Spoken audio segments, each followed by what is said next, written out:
Kan kisah Ramayana itu selalu mengagung-agungkan yang Satria, Rama, dan sebagainya. Di situ saya justru tidak berpihak, bukan berarti berpihak pada Dasamuka, tetapi berpihak justru pada orang-orang yang dikorbankan demi ambisi para Satria ini maupun demi keserakahan Rahwana sendiri. Dan itu para kera, raksasa-raksasa kecil. Maka Anak Bajang sebenarnya adalah pengertian rangkuman terhadap ini semua.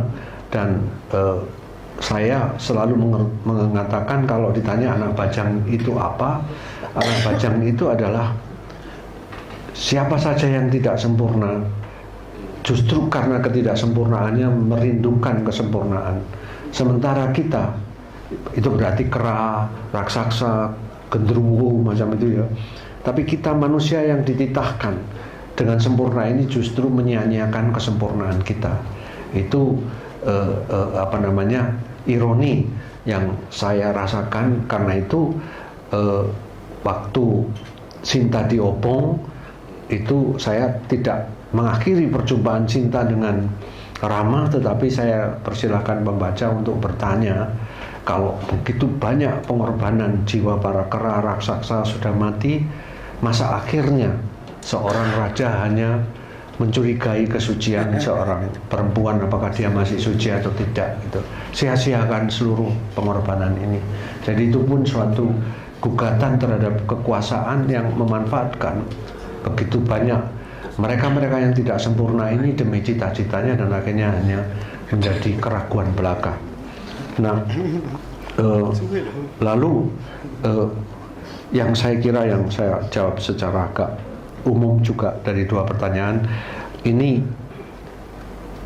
siapa sih yang bisa membuktikan ramalan ini? Kita bicara dalam forum ilmiah ya, bukan dalam forum klinik. Jadi siapa yang bisa mempertanggungjawabkan bahwa ramalan ini memang benar, secara bisa dipertanggungjawabkan secara rasional. Nah ini bahkan ramalan Jayabaya pun tidak di dalam pengalaman saya begitu. Nah saya ketika ditanya dosen pembimbing, bagaimana gerakan petani yang kamu selidiki pada abad 19 dan awal 20, kamu memakai teks ramalan Jayabaya pada teks tertulis dulu ya, pada sekitar yang ditulis pertengahan abad 20, itu saja secara logis tidak mungkin gitu. Maka itu pun sebuah mitos. Nah, tapi mitos ini ada. Bagaimana kita mengolah mitos ini? Dan saya lalu menemukan teks dari Brandes itu yang tahun 1600, dan tidak ada apa-apanya, cuma mengatakan raja ini diganti, raja ini diganti. Tapi dari situ ada suatu logika yuga, teori yuga, pergantian zaman. Nah, saya kira tugas kita adalah sebagai intelektual ya, memberikan suatu pertanggungjawaban rasional terhadap apa yang tidak rasional ini dari orang kecil. Jangan dibiarkan tidak rasional. Dan apa yang rasional ini kita jadikan suatu bahan kuliah untuk refleksi, untuk menyusun suatu teori, suatu pendekatan gitu. Tapi adanya di dalam masyarakat itu ya kayak beginilah. Kalau kita kembali ke situ, ya jangan menjadi intelektual, mosok bodoh-bodoh nih sama orang yang dianggap bodoh tadi gitu. Kita harus, ini yang terjadi gitu loh.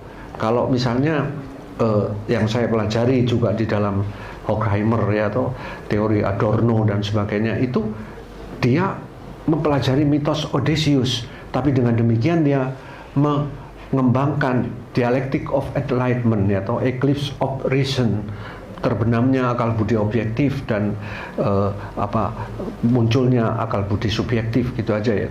Nah, saya juga berprihatin kayak begini, maka tiadakanlah Ratu Adil. Tapi sebagai perasaan yang memicu mitos yang menggerakkan, biarkanlah Ratu Adil itu hidup. Tapi begitu kita mempertanggungjawabkannya, marilah apa yang kita refleksikan kita jadikan menjadi suatu gerakan politik yang membela keadilan misalnya. Tapi dengan pertanggungjawaban perasaan itu tadi. Di dalam teologi, marilah kita membuat suatu abstraksi teologi tentang sebuah teologi pembebasan atau teologi politik yang berkaitan dengan harapan. dalam sosiologi bagaimana menganalisa seluruh fenomen ini menjadi suatu gugatan terhadap sistem pajak pada waktu itu, sistem penyempitan tanah. Nah itu saya kira tugas kita di situ. Kita bukan mengabstrakkan tetapi menjadikan ini suatu pengertian, dan dengan demikian masyarakat kita menjadi rasional. Kalau terus seperti ini, ya seperti yang dikatakan tadi, percaya terus pada ramalan, padahal saya secara intelektual ketika menggulati ramalan Jayabaya saya tidak bisa sedikit pun membuktikan kebenaran ramalan ini secara intelektual, kecuali menelitinya menjadi suatu refleksi yang bisa dipertanggungjawabkan bahwa ini tentang suatu harapan itu. Dan ini yang tidak kita buat. Nah, saya dengan rendah hati mau menawarkan buku ini adalah suatu pergulatan ke arah sana, begitu loh. Kalau tidak, kapan kita menggarapnya? Kita sudah merdeka sekian tahun, sudah ada sekian banyak universitas ini, tapi merumuskan hal-hal yang terkait dengan persoalan masyarakat itu kita tidak bisa. Dan akhirnya setelah reformasi pun kita kembali ke Orde Baru. Setelah saya malah mengatakan bahwa saya ingin membuktikan bahwa rakyat ini mempunyai strike culture, bahwa strike culture ini penting untuk demokrasi. Jadi berani membuat suatu culture yang menggugat, yang berdiskusi. Maka saya mengkritik harmoni berdasarkan hal ini. Jadi membuahkan hal-hal yang saya kira sebagai intelektual kita harus mempertanggungjawabkan ke sana. Maka tugas intelektual itu tidak mudah, tidak hanya sekedar mengumpulkan maaf ya toh, membuat jurnal, dan itu memuakkan buat saya. Terus terang saja kalau saya boleh bilang ya, dan saya bertanya bahwa sekarang sejarawan siapa yang betul-betul terlibat begitu loh dengan, tapi ya maaf Romo, katanya karena sekarang semuanya adalah kita tidak bisa karena sistem universitas sendiri membelenggu kita hanya untuk jurnal, untuk ini, sehingga kalau kayak gini tidak menghasilkan apa-apa untuk karir kami di universitas. Kayak gitu ya sudah, biarkan menjadi menara gading untuk selama-lamanya, dan ini akibatnya kalau saya mau mengatakan apa adanya. Terima kasih.